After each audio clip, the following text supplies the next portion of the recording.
What's up, everybody? Mike Lyons here. So what I'm going to do today is I'm going to do a full leg day, but more so quad dominant. Next week I'm going to show you guys a full hamstring day as well, to give you guys kind of a feel on how I train legs. So usually what I do, because I'm old, and even when I competed, I always like doing leg extensions first, just to kind of get the blood in the joints and everything, get everything lubricated before I get into leg press and squat, any squatting movements and stuff like that, just to kind of prevent injuries. So what I always love doing on something like this is do a couple feeder sets, do just something light, get the blood in, and then I'm going to do 4 sets of 15 reps, 20-second break, 15 reps, 20-second break, and 15 reps. So essentially each set is 45 reps. So you're doing like a medium weight, but the pump you're gonna get in it is pretty unreal. And then it leads you into, once you get over into those bigger presses, your quads and knees are so warmed up, you're not worrying about any injury prevention or anything like that. So again, let's get into the leg extension. The big thing is when you first setting up the seat behind you, you want to line up your knees with this indicator here. So this is the pivot point of the machine, and this is the pivot point of you. So everything needs to line up. And where this hits you, you don't want it so far up your shin. You want it more closely down at the kind of crease of your ankle, or right in here. So, and when you come up, you're going up to full flexion, and you're going to hold it there for a pause, and then come all the way down nice and slow, controlling the weight. Everyone's biggest mistake is they come up and it's like they're flinging it. So there's no pause at the top. They're not controlling the weight on the way down. It's just, they're more so flinging that initial explosive movement, and then there's no control on the way back. So you just need to control the weight, come up, flex, slow down, come up, flex. Kind of like I preach with all machines, control the weight, you're going to get more benefit, more growth. So when you bring it all the way up, you want to be pointing your toes back at you. So instead of doing this, point your toes back at yourself. So what that does is activate more muscle fibers. Because when you're just kind of letting everything go, it changes how the flexion is happening. So you want to point everything back towards you.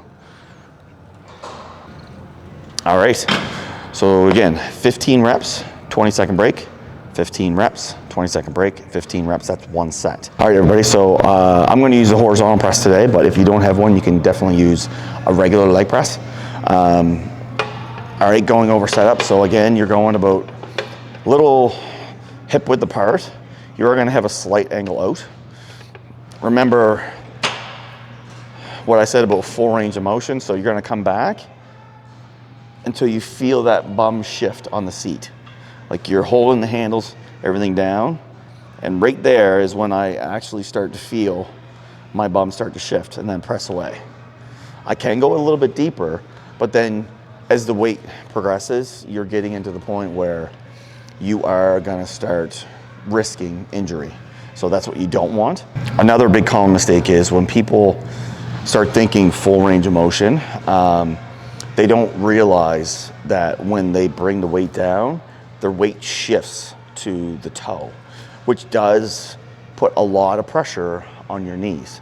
The young guys, you are going to be able to withstand that jarring of the joint, but as you get older, you just can't.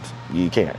So most of the pressure should be coming from the middle of your foot down towards the heel.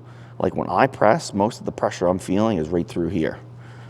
So, like I can lift my toes right now. Like I can easily, there is no pressure at all on my toes, and I'm pushing out.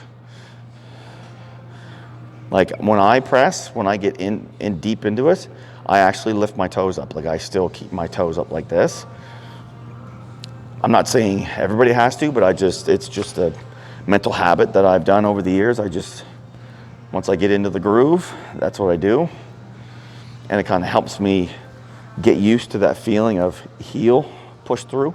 And it kind of breaks that chain of, because if you leave your toes on, eventually when your muscles start to fail, and all you're doing is telling your body to push this away, it's gonna find a way. So it's gonna shift to the toe, and your heel's gonna come right up, and then your heels come back. And it's just unwanted pressure on your knee. So again, prevention of injuries, don't press through the top part of your foot when you're doing a press or a squat or anything like that, because you are risking injury. And that is one of the big names of the game, is lift to extreme, but prevent injury. Because as soon as you prevent injury, you're out of the gym, you lose your gains. Especially if you're bodybuilding or in prep mode or something like that, you're always on that fine line of possible injury and injury prevention. So you're walking that tightrope. So you always want to be more on the cautious end, because you injure yourself 8 weeks, 6 weeks out from show, you're potentially going to have to drop out of the show, and that's never good with mental health and anything like that. So for this exercise, what I would be doing for a quad day is start fairly light. Start with a weight that you could easily do 20, 25. Then you're gonna add a plate every set, and you're gonna keep going up in weight until you cannot get 10 clean reps. And when I mean 10 clean reps is you're struggling at 6 and you push yourself to get 10. So once you get to that point, that's the end of this exercise. It's probably gonna take you 5, 6 sets. Now we're gonna move into a squatting movement. Realistically for this one, it's just gonna be an old school, heavy 3 sets of 8 to 10 and balls out. You're just going as heavy as you possibly can without breaking your form. Use whatever squatting movement that you like and you feel the most. So if it's barbell, if it's hack squat, if it's pendulum, whatever you enjoy, choose that machine.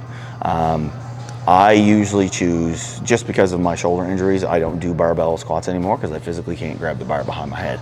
So if I was going to do a barbell, I'd do more like a safety bar or yoke bar.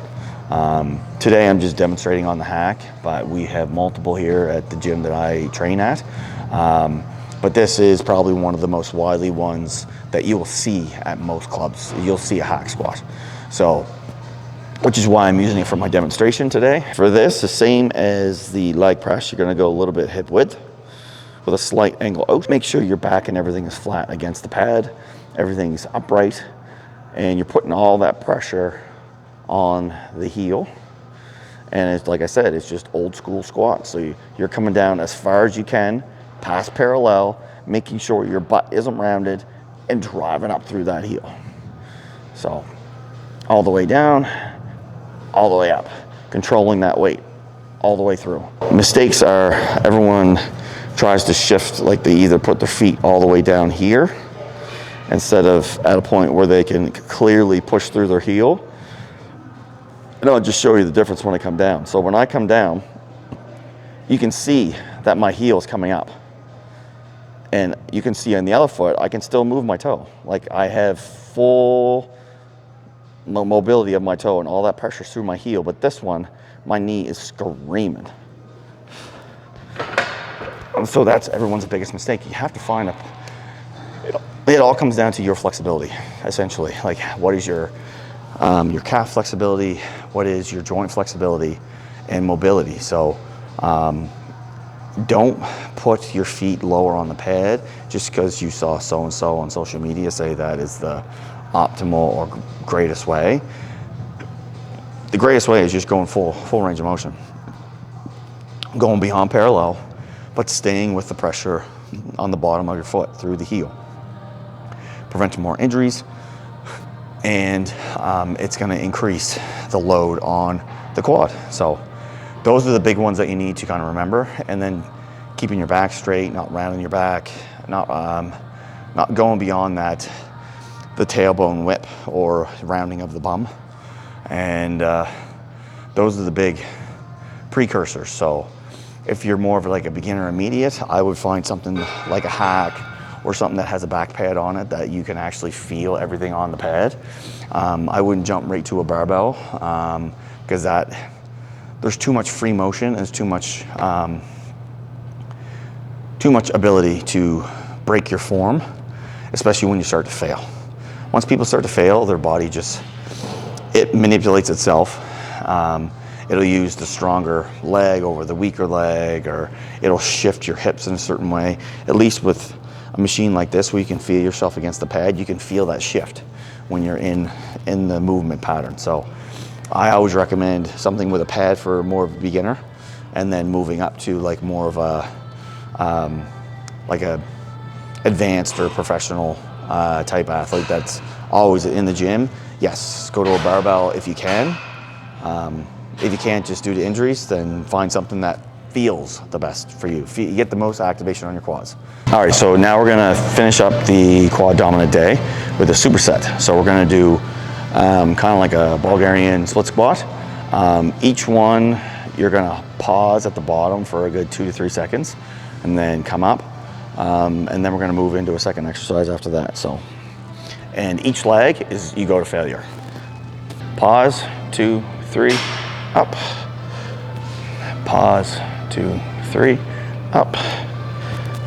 Biggest mistakes people do is they bring their foot way back in too far. And then you can tell they feel it. As soon as they go down, they're like, oh, that feels uncomfortable. Their balance throws off. And you can see that my knee is way over my toe. And there is, like, I can feel the pressure that my toe is pushing down.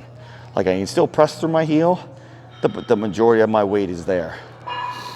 So, and it just, as you progress into the set, it's gonna throw you off. So I get into a spot where it's a little bit further out,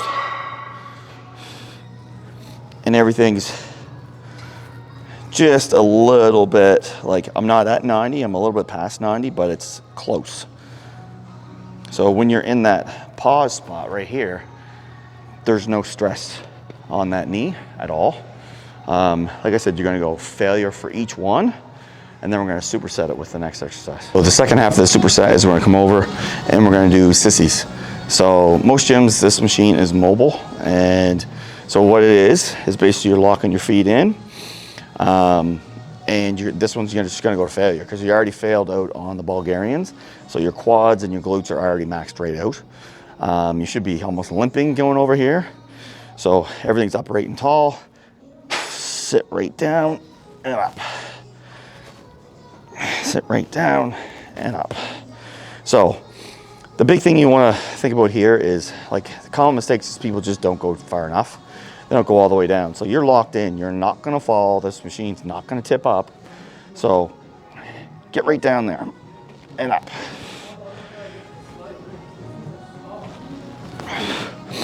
And if you want, guys and girls, so basically you can give that a little bit of a bum flex at the top. Like, I'm not talking lock out your hips this way, but when you're down and you come up right there, flex. Down, up, right here, flex. So it's just a small flexion of the glutes. It's just activating a little bit more. So when you go back to Bulgarians, you'll really start to feel that activation in the quad.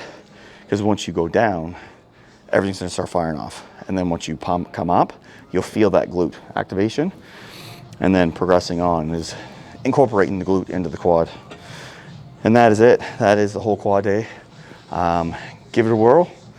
I'm sure you're gonna love it. Your quads are gonna be screaming, and looking forward to the messages from this one.